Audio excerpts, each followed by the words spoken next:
যুদ্ধের অনেক কারণই তো শুনেছেন, তবে পানির জন্য যুদ্ধ এটা কি কখনো শুনেছেন? ১০০টারও বেশি গ্রামে কোনো প্রকার কোনো পানিই ছিল না। এক কলসি পানির জন্য তাদের ৬ দিন কাজ করতে হতো। জীবন বাঁচাতে এটাও করতো গ্রামবাসী। তারপর ওই গ্রামে এক সিভিল ইঞ্জিনিয়ার আসে পানির ব্যবস্থা করতে, কিন্তু এখানে এসে হকের জন্য লড়তে লড়তে সেই ডাকুতে পরিণত হয়। বলছিলাম ডাকু মহারাজা মোহিতির কথা। তো আর স্পয়লার না দিয়ে আর কোনো সময় নষ্ট না করে চলো তাহলে গল্পের মধ্যে ঢুকে পড়া যাক। সিনেমার শুরুতেই দেখা যায় কয়েকজন পুলিশ অফিসার পাহারায় নিযুক্ত রয়েছে। রাত গভীর হতেই সেখান দিয়ে ২টা ট্রাক জঙ্গলের ভেতরের দিকে যাচ্ছিল। তখন এক কনস্টেবল যায় ট্রাকগুলো চেক করতে গিয়ে সে তো শক খেয়ে যায়। গাড়ি ভর্তি মানুষ আর তাদের হাতে ছিল অস্ত্র। ঠিক তখনই কনস্টেবলটার গলায় হাতিয়ার ঠেকিয়ে তাকে ভয় দেখায়। এটাতে কনস্টেবলটা অনেক ভয় পেয়ে বলে, স্যার ভেতরে বকরি। তারপর ওরা ট্রাকগুলোকে ছেড়ে দেয়। আসলে গাড়িগুলো পাশে থাকা টি স্টেটে যাচ্ছিল। সেখানে এসেই কিছু একটা প্যাকিং করা শুরু করে দেয় ওরা। একজন বলছিল আমাদের হাতে মাত্র আধা ঘন্টা সময় আছে। ঠিক তখনই এন্ট্রি নেয় মধ্যবয়সী এক লোক। এসেই সবাইকে মারতে শুরু করে। আর ওই সময় ছোট ঠাকুরকে কেউ এসে জানায় আমাদের মালসহ সবাইকে কেউ একজন আগুন লাগিয়ে দিয়েছে। এটা শুনেই সাথে সাথে সেখানে চলে আসে ছোট ঠাকুর। এসে দেখতে পায় ওদের সবকিছু পুড়ে যাচ্ছে আগুনে। এই লোকটাই বাকি, আর এখানে উনি কেনই বা এমন তাণ্ডবলীলা চালাচ্ছেন এগুলো একটু সামনের দিকে গিয়ে জানতে পারবা তোমরা। কয়েক মাস আগের কথা, চা বাগানের ভেতর দিয়ে একটা গাড়ি যাচ্ছে। ভেতরে ছোট্ট একটা মেয়ে আর তার কুকুরছানা। মেয়েটার নাম বৈষ্ণবী। যাওয়ার সময় হঠাৎই একটা খরগোশ রাস্তার মধ্যে এসে বসে গাজর খাচ্ছিল। গাড়ির চাকাটা গিয়ে ঠিক খরগোশটার কাছেই থেমে যায়। তখন বৈষ্ণবী তার কুকুরছানা নিয়ে নিচে যায় খরগোশটাকে দেখার জন্য। গিয়ে দেখতে পায় খরগোশটা একদম ঠিকই আছে। কিন্তু বিপত্তিটা বাধে যখন খরগোশছানাটা পিছা করে ওর কুকুরছানাটিও চা বাগানের ভেতরে ঢুকে যাচ্ছিল। মেয়েটা ওর পেছনেই যেতে থাকে। কিছুক্ষণের মধ্যেই কুকুরছানাটি চা বাগানের ভেতরে থাকা একটা ঘরের মধ্যে ঢুকে যায়। বৈষ্ণবী গিয়ে দেখতে পায় ঘরের মধ্যে অবৈধ সব ডিলিং চলছে। বিলুপ্ত প্রায় জীব জানোয়ারদের মেরে তাদের চামড়া, দাঁত ইত্যাদি বিক্রি করতো এরা। কুকুরছানাটি সেখানে গিয়েই চেঁচামেচি শুরু করে দেয়। অনেকক্ষণ এমন করার পরে হঠাৎ একজন লোক এসে এত জোরে একটা বাড়ি দেয় যে কুকুরছানাটা জানালা ভেঙে বাইরে পড়ে গিয়ে মারা যায়। এই লোকটা ছিল এখানকার এমএলএর ছোট ভাই মনোহর নাইডু। এদিকে ওর কুকুরছানা মারা যাওয়া একদম কান্নায় ভেঙে পড়ে বৈষ্ণবী। আসলে মেয়েটা তার নানা নানির সাথেই থাকতো। ওরা সবাই বৈষ্ণবীকে জানের থেকেও বেশি ভালোবাসত। আর এই পুরো চা বাগানের দায়িত্ব কৃষ্ণমূর্তির হাতেই ছিল। তো ওর স্টেটে এসব অবৈধ ব্যবসা করায় মনোহরের বিরুদ্ধে মামলা করে দেয় তিনি। এদিকে দেখা যায় মনোহরের বড় ভাই ত্রিমূর্থুলা নাইডুকে। সে কিছু একটা কাটাকাটি করছিল। ঠিক তখনই নির্বাচনে নাইডুর প্রতিদ্বন্দ্বী ওর কাছে চলে আসে। তার শালাকে সে কোথাও খুঁজে পাচ্ছে না। ওর শালা গতকাল টিভিতে নাইডুর নামে যা তা বলেছিল। এরপর থেকে ওকে আর পাওয়া যাচ্ছিল না। কিন্তু নাইডু বলে, আমি কি জানি, আমার কাছে কেন এসেছো, গিয়ে তোমরা খুঁজে দেখো। এটা বলতে বলতেই এক কোপ মারে। আর ওই প্রতিদ্বন্দ্বীর সামনে একটা আংটিওয়ালা আঙ্গুল গিয়ে পড়ে। সেটা দেখে ও বুঝে যায় যে নাইডু এতক্ষণ ওর শালাকেই কুচিকুচি করছিল। তখন নাইডু বলে, সবই ঠিক আছে, কিন্তু আমার ওপর কেউ যদি আঙুল তুলে সেটা আমি একদমই সহ্য করতে পারি না। ঠিক তখনই পুলিশ অফিসার এসে জানায় আপনার ভাইয়ের নামে অ্যারেস্ট ওয়ারেন্ট এসেছে। কৃষ্ণমূর্তি নামের একজন কমপ্লেন করেছে আপনার ভাইয়ের বিরুদ্ধে, আর এর কারণে পুরো চা বাগানই সিজ করে নেওয়া হয়েছে। এটা শুনে সাথে সাথে কৃষ্ণমূর্তির সাথে দেখা করতে তার স্কুলে আসে। এসেই বলে, পশু জানোয়ার নিয়ে কাজ করা আমাদের খানদানি পেশা। বাবা আমি দুজনেই আমরা কসাই ছিলাম। তো আমার ভাই একটু আগে চলে গেছে আমাদের থেকে। বাঘের চামড়া, হাতির দাঁত এগুলো বেচছে। তবে আপনি কমপ্লেন করার পর থেকে সে বুঝতে পেরেছে যে এটা খারাপ কাজ, তো সে এগুলো সব ছেড়ে দিয়েছে। তাই প্লিজ আপনি কেসটা তুলে নিন। এটা বলে এমএলএ চলে যেতে থাকে। ঠিক তখনই কৃষ্ণমূর্তি ওকে ডেকে বলে, আমি তো কেস তুলবই না, আরও তোদেরকে দেখে নিব আমি কোর্টে। এগুলো শুনে নাইডু অনেক রেগে ওদেরকে হুমকি দিয়ে সেখান থেকে চলে যায়। আর সেদিন বিকেলবেলায় অ্যাটাক করে ওদের ওপর। তখন সেই গুন্ডাটা বলে, এখনো সময় আছে, কেসটা তুলে নে, না হলে এর পরের বার কিন্তু সবার জান যাবে তোদের। আর এগুলো শুনে অনেক ভয় পেয়ে যায় সবাই। তারপরও কৃষ্ণমূর্তি পিছপা হওয়ার লোক না। ডিআইজি এসে বললেও কোনো লাভই হয় না। তখন বাড়িতে পুলিশ প্রোটেকশনের ব্যবস্থা করা হয়। এদিকে সেখানে থাকা এক কাজের লোক তার মাকে কল দিয়ে বলে, বৈষ্ণবীর জানের উপর হুমকি এসেছে, এটা মহারাজাকে বলে দিও। কে এই মহারাজা? একটু সামনে গিয়ে তোমরা সবকিছু জানতে পারবা। শুনশান এক রাস্তা দিয়ে পুলিশ এক কয়েদিকে অন্য একটা জেলে ট্রান্সফার করছিল। কেন জানি পুলিশরা অনেক ভয় পাচ্ছিল। ঠিক তখনই কয়েকজন এসে অ্যাটাক করে পুলিশদের। চোখের পলকেই সব পুলিশকে ধরাশায়ী করে ফেলে। তারপর সেই ভ্যান থেকে বের হয় মহারাজ নামের একজন। সেখান থেকে সরাসরি ট্রেনে করে চলে আসে শহরে। তারপর গোবিন্দের সাথে কৃষ্ণমূর্তির বাড়িতে চলে আসে। সেখানে ওর পুলিশ চেকিং হয়। সেখানকার এসআই একজন মেয়ে মানুষ। ওকে দেখে যেন মহারাজের মনে লাড্ডু ফুটে যায়। তারপর এসে পৌঁছে কৃষ্ণমূর্তির কাছে। তখন সে জানে আমাদের হ্যাঁ বলাতে কোনো লাভ হবে না, বৈষ্ণবীর হাঁ করতে হবে তোমাকে। পরে এসেই বৈষ্ণবী মহারাজাকে ইন্টারভিউ নেওয়া শুরু করে দেয়। ও যখন নাম জিজ্ঞেস করে তখন বলে যে আমার নাম নানাজি। মুখে মুখে প্রশ্ন উত্তর শেষে এবার প্র্যাকটিক্যালের পালা। গাড়ি চালানোর দক্ষতা দেখতে চায় বৈষ্ণবী। মহারাজ গাড়ি দিয়ে এমন খেয়াল দেখায় যে বৈষ্ণবী একদম মুগ্ধ হয়ে যায় আর ওকে ড্রাইভার হিসেবে রেখে দেয়। এদিকে দেখা যায় স্টিফেন রাজ নামের একজন পুলিশ অফিসারকে এক ধাবায় খাবার খাওয়ার সময় এক সন্ত্রাসীকে হেডশট করে মেরে দেয়। ঠিক তখনই বসের একটা কল আসে। তখন ওনাকে বলে মুন্নাকে অ্যারেস্ট করে আমি নিয়েই আসছিলাম, আর তার মধ্যে সে গান ছিনে আমাকে মারতে আসে, তাই ওকে এনকাউন্টার করতে আমি বাধ্য হয়েছি। এগুলো শুনে স্যার বলে আমি জানি এগুলো ভুয়া কথা, তোমার রাগের জন্য এই পর্যন্ত তুমি 42 জনকে এনকাউন্টার করেছো। যাই হোক, এখন তোমাকে আমি ইম্পর্টেন্ট একটা কেস দিব। গতকালই মহারাজ নামের এক ডাকু জেল পালিয়েছে, ওকে ধরতে হবে, কিন্তু এনকাউন্টার করা যাবে না, এটা একদম সিএম এর অর্ডার। স্টিফেন তখন না শোনার ভান করে ফোনটা কেটে দেয় আর কাজে লেগে পড়ে। এদিকে নাইডু ওর ভাইকে কল দিয়ে বলে তুই জঙ্গলেই থাকিস, কেস ঠান্ডা হওয়ার আগে বের হওয়া যাবে না, তোর কোনো মূল্যে কিন্তু তোর ধরা পড়া যাবে না। এটাতে মনোহর অনেক মন খারাপ করে বলে তুমি আমাকে ভালোই বাসো না, আর দেখতে দেখতে পিচি মেয়েটাকে ধরে এনে আমার গাড়ির সাথে বেঁধে টানতে টানতে মেরে ফেলবো, যেটা দেখে সবার আত্মা কেঁপে উঠবে। সেদিনই রাত্রেবেলা বৃষ্টির মধ্যে বাইরে হালকা হতে আসে মনোহর। ঠিক তখনই একটা গাড়ি দেখতে পায় ওর পিছেই মহারাজ চলে এসেছে। এটা দেখে মনোহর ওর দিকে বন্দুক তাক করে এবং বিভিন্ন হুমকি ধামকি দিতে থাকে, কিন্তু চালাকির মাধ্যমে মহারাজের পায়ে দড়ি বেঁধে লাগিয়ে টানতে টানতে থানায় নিয়ে চলে আসে। এদিকে স্টিফেন রাজ তার ইনভেস্টিগেশন চালাতে থাকে, ডাকুর ব্যাপারে এরও থেকে খোঁজখবর নিতে থাকে। সে কেন ভাগবে কিছুই বুঝে উঠতে পারছিল না, কারণ একদিনে জেলের সব কয়েদি ভাগার প্ল্যান করেছিল, এমনকি জেলের দেওয়ালটা ওরা ভেঙে ফেলেছিল, কিন্তু ডাকু নিজেও ভাগেনি আর কাউকে ভাগতেও দেয়নি। মহারাজের সময়ে পরিবারের সাথে খুব সুন্দরভাবেই কাটছিল। একদিন বৈষ্ণবীর স্কুলে একটা প্রোগ্রাম হচ্ছিল, নাইডুর কথা কয়েকটা গুন্ডা সেখানে খাবারে বিষ মিশাতে আসে, কিন্তু এই খোঁজটা পেয়ে যায় মহারাজ আর সবার আচ্ছা হালে ধুলাই করে। এতগুলো মানুষ ওর কাছে যেন কিছুই না। তারপর পরে সবাইকে হাসপাতালে ভর্তি করানো হয়। তখন নাইডু আসে ওদেরকে দেখতে। ঠিক তখনই কল দেয় মহারাজ আর নাইডুকে হুমকি দেয়, ওই দিন তোর ভাইকে পুলিশে দেওয়া আর আজ তোর লোকদের এই হাল আমিই করেছি, তো তোর জন্য এটাই ভালো হবে যে তুই ওই পরিবারের কাছ থেকে দূরেই থাক। যদি ওদের কোনো ক্ষয়ক্ষতি করতে চাস তবে আমার নেক্সট টার্গেট হবি তুই। এদিকে স্টিফেন রাজ আসে এক সাবেক মন্ত্রীর সাথে দেখা করতে। ডাকুর ছবি দেখেই কেন জানি ওর হালত একদম খারাপ হয়ে যায়। আসলে ডাকুর কারণে এর মন্ত্রিত্ব চলে গিয়েছিল। তখন সে স্টিভেনকে ডাকুর সাথে কাজ করার সবার ইনফরমেশন দিয়ে দেয়। ডাকুর রাইট হ্যান্ডম্যান গোবিন্দ গুজ্জার। ওর নাম শুনে স্টিফেনের মনে পড়ে যায় ডাকুর পালানোর আগের দিন ওর সাথে সারদা গুজ্জার দেখা করতে এসেছিল, তো হয়তো বা এই দুই গুজ্জারের মধ্যে কোনো একটা কানেকশন তো আছেই। এটাতে গোবিন্দের দেশের বাড়ি সোনপুরের উদ্দেশ্যে রওনা হয় স্টিফেন।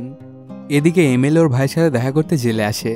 ঠিক তখনই সিমলা থেকে ছোট ঠাকুরের কল আসে। এটাতে অনেক ভয় পেয়ে যায় এমএলএ। তখন ছোট ঠাকুর বলে তোর ভাইয়ের ওই খুচরো পয়সার ব্যবসার জন্য আমাদের 300 কোটির কোকেন ওই টি স্টেট আটকে আছে।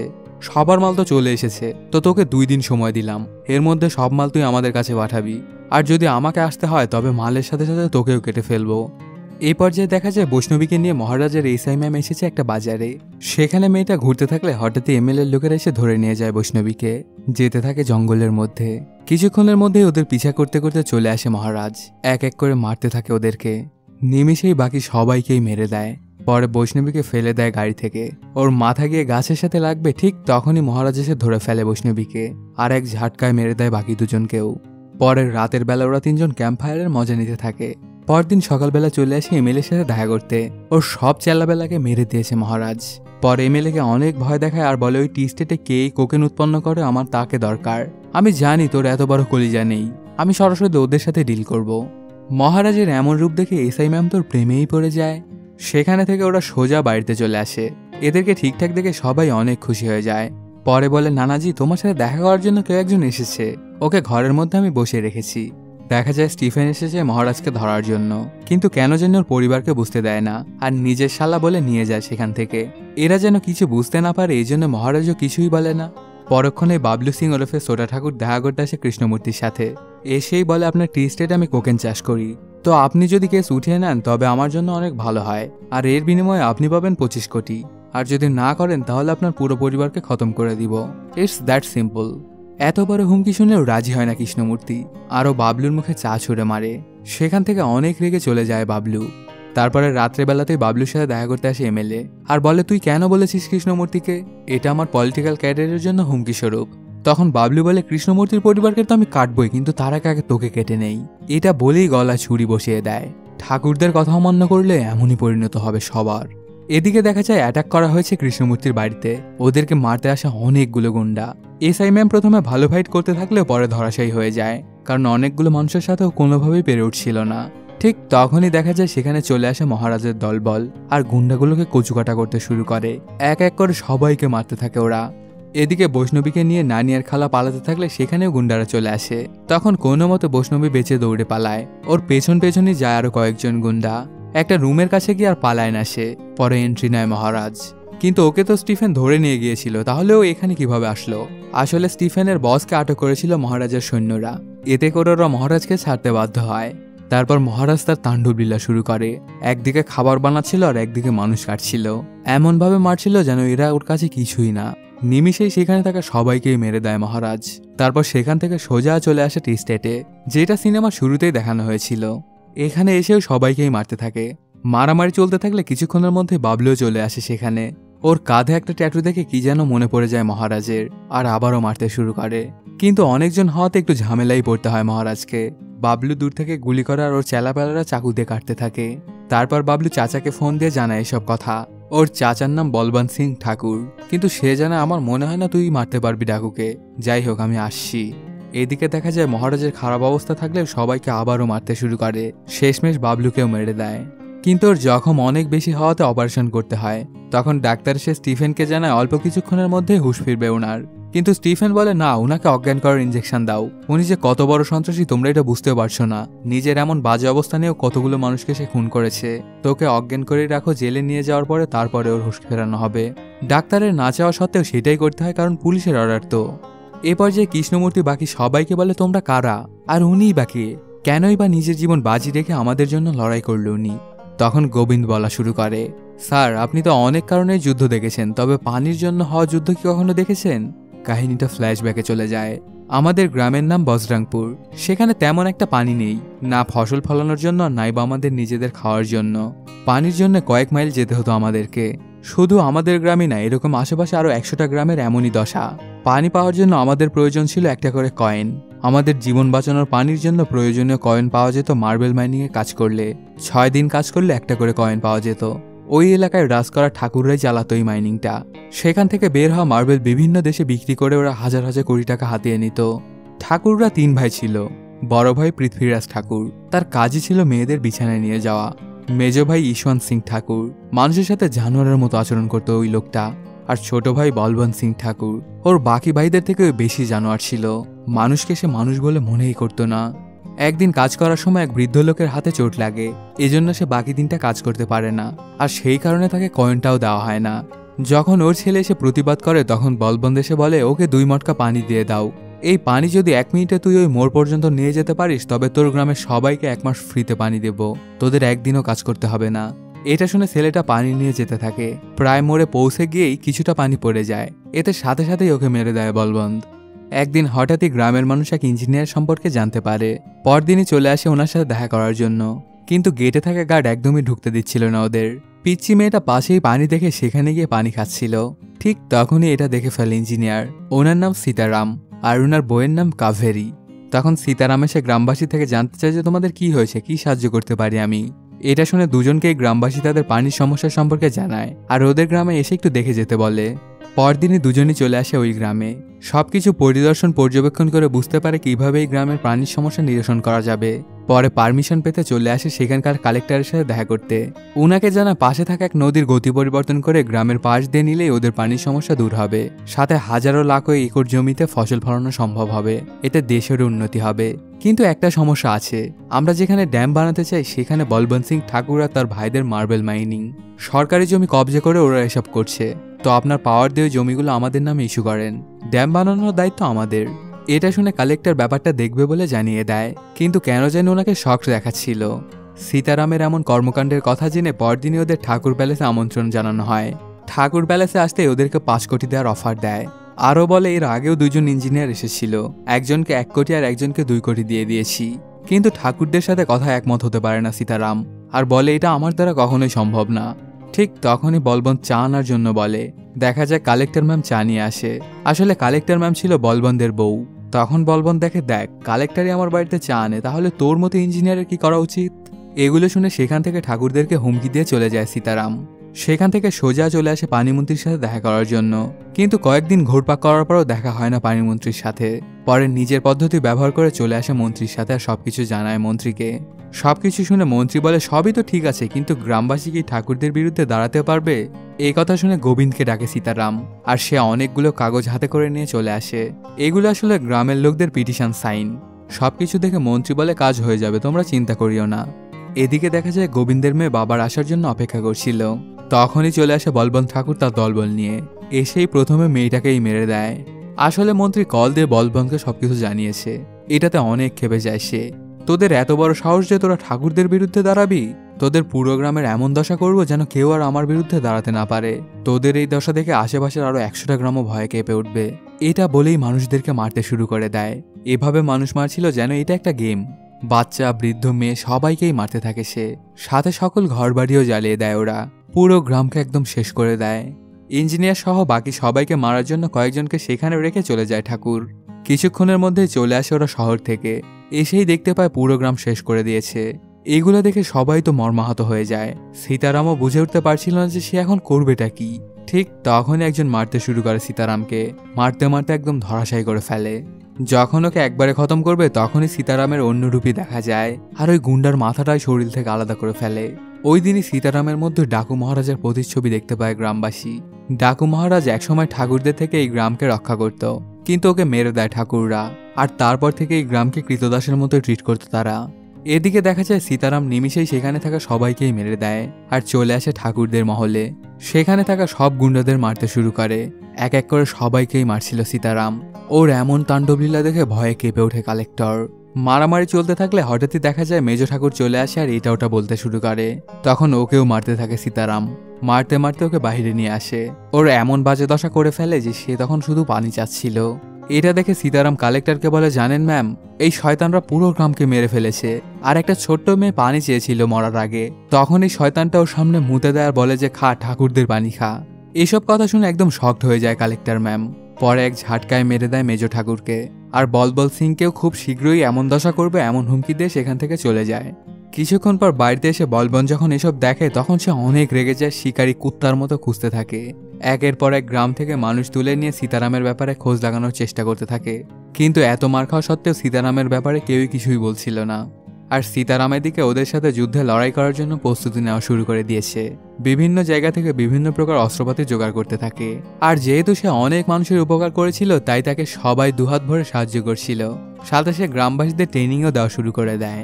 বলবন্ত ঠাকুরের এত লোকজন আর এত টাকা পয়সার পেছনে তো একাল কোনোভাবেই লড়তে পারবে না। এজন্য ওর একটা পুরো সৈনিকের টিম দরকার। এদিকে বড় ঠাকুর একটা পুরো গ্রামকেই তুলে আনে আর ওদেরকে অনেক মারধর করে, কিন্তু তারপরেও কিছুই বলছিল না ওরা। কিছুক্ষণের মধ্যে ওরা একটা খবর পেয়ে সীতারামের বউ কাভেরীকে ধরে আনে সেখানে। আর অনেক ভয়ভীতি দেখাতে থাকে তাকে। ঠিক তখন এক ছোট্ট মেয়ে কাভেরীকে ডিফেন্ড করলে ওকে ভালো লাগে বড় ঠাকুরের, আর তাঁবুর ভেতরে নিয়ে যেতে বলে। মেয়েটাকে জোর করে তাঁবুতে নিয়ে যেতে থাকলে কাভেরী বলে দেয় যে কোথায় আছে সীতারাম। কিন্তু এ কি, সে তো এই লোকেশনে দেখিয়ে দিয়েছে যেখানে ওরা আছে। কিছুক্ষণের মধ্যে বালুর ঝড় চিরে আসে সীতারাম ও তার সেনারা। এসেই বড় ঠাকুরের দলবলকে নিমেষে শেষ করে দেয়। তারপর ওই পিচ্চি মেয়েটাকে একটা চাবুক দিয়ে বলে ওকে উচিত শিক্ষা দাও। মেয়েটাও সাথে সাথেই ওকে মারা শুরু করে দেয়। বেধম মার দিতে থাকে ওকে ওই চাবুকটা দিয়ে। পরে এক ঝাটকায় বড় ঠাকুরকে মেরে দেয় সীতারাম। এদিকে মহারাজকে খুঁজতেই আছে বলবন্ত ঠাকুর, কিন্তু কোনো জায়গাতেই পায় না ওকে। তারপর ওই মন্ত্রীর সাথে একটা প্ল্যান করে সীতারামকে ধরার জন্য। পরে পুলিশকে পাঠায় একটা মন্দিরে সীতারামের বউকে খোঁজার জন্য। সাথে বলবন্তের চেলাপেলাগুলোও আসে, খুঁজতে থাকে কিন্তু কিছুতেই পাচ্ছিল না। ঠিক তখনই সেখানে কালেক্টর চলে আসে আর কাভেরীকে দেখতে পায়। তারপর সেখানে বাবলু এসে কাভেরীর কথা জিজ্ঞালেও তাকে বলে না কালেক্টর। তখন কাভেরীকে বলে, আমি আপনার সাথে দেখা করতে এসেছি, আর আপনারা মূলত এই গ্রামে এসেছেন আমার কারণেই। আমি এর আগে কয়েকজন ইঞ্জিনিয়ারকে এখানে ডেকেছিলাম, কিন্তু ওনারা আমার স্বামীর টাকার কাছে বিক্রি হয়ে গেছিল। পরে নিউজ পেপারে সীতারাম স্যারের সম্পর্কে জানতে পারি, আর আমি এই গ্রামের মানুষদের পর্যন্ত আপনাদের খবরটা দিয়েছিলাম। আমার জন্যই আপনাদের ওপর এমন বিপদ এসেছে। তো আমি যে কিভাবে আপনাদের থেকে ক্ষমা চাইবো এটা আমার ভাষা জানা নেই। আর আমি সীতারামকে আমার নিজের বড় ভাইয়ের মতোই দেখি, তো ছোট বোন হিসেবে যেন উনি আমাকে ক্ষমা করে দেয়। পরে ওর স্বামী আর মন্ত্রীর মধ্যে হয় একটা প্ল্যান সম্পর্কে বলে কাভেরীকে। এদিকে মন্ত্রী আর পুলিশ অপেক্ষা করছিল ডাকু মহারাজের বউকে ধরার জন্য, কিন্তু প্ল্যানটা কাজ করে না আর চলে আসে ডাকু মহারাজ নিজেই। এরপর অনেক চালাকির মাধ্যমে মন্ত্রীকে ধরে একটা শুনশান জায়গায় নিয়ে আসে আর উনাকে দিয়ে কনফেশন করায়। তখন মন্ত্রী বলতে থাকে, আমরা মার্বেল মাইনিং এর কথা বলে গোপনে সেখানে নেশার ধান্দা করতাম, আর ওই মাইনিং বন্ধ হলে সেগুলো সবাই বুঝে যাবে, তাই সীতারামের ড্যাম বানানোর প্ল্যানটা ধূলিসাৎ করে দিই আমরা। এগুলো সবকিছু রেকর্ডিং করে নিয়ে তারপর কালেক্টর নন্দিনীকে কল দেয় সীতারাম, আর তাকে সহযোগিতার জন্য ধন্যবাদও দেয়। ঠিক তখনই বলবন্ত ঠাকুর এসে ফোনটা কেড়ে নেয় ওর থেকে, আর বলে আমি গতকালই জেনে গিয়েছিলাম যখন আমার বউ তোর বউয়ের সাথে দেখা করছিল, আর তারপর পরে মন্ত্রীও ধরা খেয়ে যায়। এটাতে আমি একদমই শিওর হয়ে যাই। নন্দিনী যেহেতু গ্রামের মানুষের জন্য আমাকে ধোকা দিয়েছে, তো ওকে এর জন্য শাস্তি পেতেই হবে। এটা বলেই ওর হাতে চাকু দিয়ে একটা টান মারে, নন্দিনীর হাত দিয়ে রক্ত পড়তে থাকে। তখন সীতারামকে বলে এখন তোর হাতে চয়েস দুইটা, যদি ওই গ্রামে ড্যাম বানাতে চাস তাহলে নন্দিনীকে ভুলে যা, আর যদি নন্দিনীকে বাঁচাতে চাস তাহলে তাড়াতাড়ি ওই টেপটা নিয়ে চলে আয় আর ড্যামের কথা ভুলে যা। এগুলো শুনে সীতারাম একদমই বুঝে উঠতে পারছিল না যে সে এখন কি করবে, রেকর্ডিংটা দিল্লি নিয়ে গিয়ে গ্রামকে বাঁচাবে নাকি নন্দিনীকে। এদিকে নন্দিনী তার মেয়েকে নিয়ে বসে আছে, কথায় কথায় বলবন্ত তাকে মারতে যায়, কিন্তু মারটা গিয়ে লাগে ওর মেয়ের গায়ে। এটাতে মেয়েটাকে হাসপাতালে নিয়ে যেতে চায় নন্দিনী, কিন্তু না করে দেয় বলবন্ত। যতক্ষণ ডাকুন এখানে আসবে ততক্ষণ কেউ এখান থেকে বাইরে যেতে পারবে না। ঠিক তখনই ওকে গুলি করে মেয়েকে নিয়ে যেতে থাকে নন্দিনী। পেছন থেকে বলবন্ত গুলি করে ফেলে দেয় নন্দিনীকে। এবার ওর দিকে আবারও বন্দুকটা তাক করে, একদম জানেই মেরে ফেলবে। আর ওই মুহূর্তে এন্ট্রি নেয় সীতারাম, আর সবাইকেই মারা শুরু করে দেয়। মাটিতে লুটিয়ে পড়ে নন্দিনী। আর এদিকে গ্রামবাসী সবাই একজোট হয়ে আসে ঠাকুর বাড়ি অ্যাটাক করতে। এগুলো দেখে তখনই বাবলু বলবন্তকে টেনে নিয়ে পালিয়ে যায় সেখান থেকে। এরপর ওই মার্বেল মাইনিংটা বন্ধ হয়ে যায়, আর এখানে একটা ড্যাম বানানো হয়। নন্দিনী মারা যাওয়ার আগে বলে গেছিল বৈষ্ণবীকে তার নানানির কাছে রেখে আসার কথা, আর যদি তার কখনো বিপদ আসে তবে যেন ওর পাশে গিয়ে দাঁড়ায়। এই কাহিনীটা শুনে সবাই তো মর্মাহত হয়ে যায়। ওরা কিছু বুঝে ওঠার আগে বলবন্ত ঠাকুর হেলিকপ্টার নিয়ে চলে আসে, আর সেখানে থাকা সবাইকেই মারতে শুরু করে। এদিকে এখনো হুঁশ ফেরেনি সীতারামের। এক ইঞ্জেকশন দিলেই কাজ হবে, কিন্তু সেটা কোনোভাবেই খুঁজে পাচ্ছিল না। এজন্য সীতারামকে ঠেলা গাড়িতে করে নিয়ে পালাচ্ছিল। তখনই সেখানে কয়েকটা গুন্ডা চলে আসে, সীতারামকে মেরে দিবে। তখনই এমএলএ চলে আসে, সবাইকেই মারতে শুরু করে। সাথে বলে বলবন্ত আমাকে মারতে চেয়েছিল, এখন আপনারা আমার শত্রু না, এখন বলবন্ত আমার শত্রু। এদিকে দেখা যায় বলবন্ত সীতারামের কাছে সব সৈনিককেই মেরে চলে আসে ওর রুমে। এসেই ওর নিজের মেয়েকেই দেখতে পায়। পরে বলে তোকে ঠাকুরের মেয়ে হয়ে বড় হতে হবে, আর আমি তোকে নিয়ে গিয়ে সেইভাবেই বড় করব। এগুলো শুনে তখনই এন্ট্রি নেয় সীতারাম, আর মারা শুরু করে দেয় বলবন্তকে। কিন্তু সীতারামের অবস্থা খুব একটা ভালো না থাকায় বলবন্তের সাথে কোনোভাবেই সে পেরে উঠছিল না। এক নিমিষেই বলবন্তকে ধরাশায়ী করে ফেলে। তখন সে বলতে থাকে ড্যামের জায়গা আমি আবারও কবজা করব, আর মাইনিংও আবার শুরু করে দিব, এবং পানির জন্য আবারও সব গ্রামের মানুষ আমার মাইনিংয়ে কাজ করবে। তো তোদের এত পরিশ্রম, এত মানুষের জীবন কোনোটাই কাজে লাগলো না। এটা শুনেই সীতারাম এক ঝাটকায় মেরে দেয় বলবন্তকে, আর সিনেমাটি এখানেই শেষ হয়ে যায়।